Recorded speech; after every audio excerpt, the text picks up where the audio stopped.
महाराजा पूर्णचंद्र college platinum jubilee बारिपदार एक प्रेसमिट्र आयोजन कर महाराजा पूर्णचंद्र महाविद्यालय 75 वर्ष पूर्ति अवसर में आगामी 2024 मसीहा जनवरी मास 5, 6, 7 दीर्घ 3 दिन धरी प्लाटिनम जुबली आयोजन कर स्थिर कर सहित यह उत्सव में भारतर राष्ट्रपति, शिक्षा मंत्री, ओडिशार राज्यपाल मुख्यमंत्री को अतिथि भाव में निमंत्रण कर उपस्थित अतिथि माने मत प्रकाश कर 5, 6, 7 तारीख दिन आमर एमपीसी कॉलेज रो प्लाटिनम जुबली सेलिब्रेशन होगा जाऊँगी तेणु जोरदार व्यापक प्रस्तुति होती विभिन्न पर्यायर विभिन्न आपणकर कमिटी मान गठन करा कार्यक्रम को किभली भाव में सफल भाव में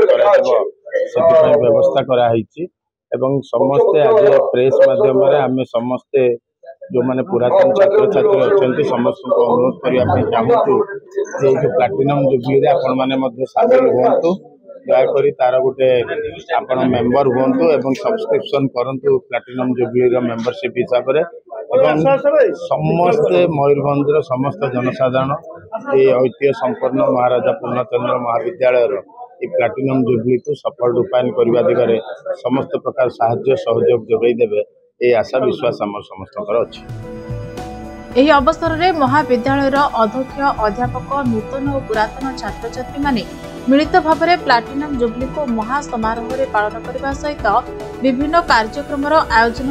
करने योजना करिसेंती। बारिपदा सहर महाराजा कृष्णचंद्र उच्च विद्यालय क्षुद्र परिसर में जन्मलाभ करिथिबा एही महाविद्यालय आज एक महाद्रुम परिणत होइछि जहाँ केवल तखतपुर रे काया विस्तार करिनाही बरं ओडिशा रे एक अग्रणी स्वयं शासित महाविद्यालय भाव में मान्यता पाइछि। निश्चित भाव आम सौभाग्य और खुशी कथा अच्छी आम प्लाटिनम जुबली 5, 6, 7 पालन करने एमपीसी कॉलेज आम नवेदन करुँ बहु संख्यार एक स्टूडेंट मैंने आसतु 1948 मसीह ये अनुष्ठान आरंभ होता आज 75 वर्ष पदार्पण कर तेणु मो गहन ये आम सहित अच्छा विजय अच्छा सीनियर सांबादिक अच्छा एमपीसी कॉलेज एक स्टूडेंट ये स्वदेव सानभाई सभ्य अच्छा सानभाई विप्लव अच्छा बंधु कृष्णानंद महांती चेयरमैन अच्छा कोऑर्डिनेटर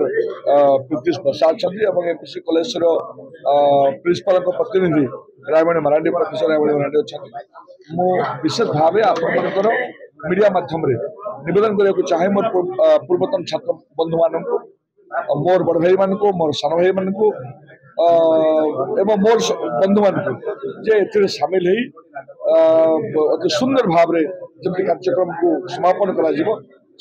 समस्त को विनम्र भाव आप मीडिया माध्यम निवेदन 3 दिन धरी आम प्लाटिनम जुबली उत्सव महासमारोह पालन करूँ। प्रथम 2 दिन ऑटोनोमस कॉलेज कैंपस तखतपुर एवं शेष दिन जहाँ आम रखीचु आम पुरातन छात्र छात्री उद्दिष्ट से पुराना कॉलेज बिल्डिंग जो बड़ बजार अच्छी राजबाटी ये उद्देश्य आम एक स्मरणिका प्रकाश करने जाऊँ जार ना देचु रत्नगर्भा कारण यही कॉलेज अनेक रत्न को गर्भ धारण कर जो मैंने कि आज देश विदेश में नाम कमी छड़ा आम गोटे रक्तदान शिविर आयोजन करूँ गत 1.5 मास धरी आम गोटे online platinum jubilee lecture series आरंभ करूँ जो थे कि देश विदेश अनेक विशिष्ट व्यक्ति से लेक्चर सीरीज रे पार्टिसिपेट करते आमर आ गोटे मुख्य उद्देश्य स्वप्न अच्छी जहाँ हूँ आम यही उत्सव पिला माने आमर छात्र छात्री माने दान करेंगे से आम 50 लाख टंका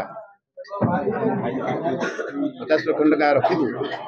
जहाँ आम मो कॉलेज स्कीम रे अंतर्भुक्त करूँ सेमती हेले आमको सरकार तरफ 1 कोटी टंका मिल एवं आम 1.5 कोटी टंकार गोटे प्रोजेक्ट एमपीसी कॉलेज करूँ जो कि आम गर्व अनुभव करूँ 75 वर्ष कॉलेज रे जो छात्र छात्री मैंने पाठ पढ़ी जाइए किसी कर्तव्य पालन कले कॉलेज। मयूरभंज दिनेश कुमार सेठी रिपोर्ट समय लाइव।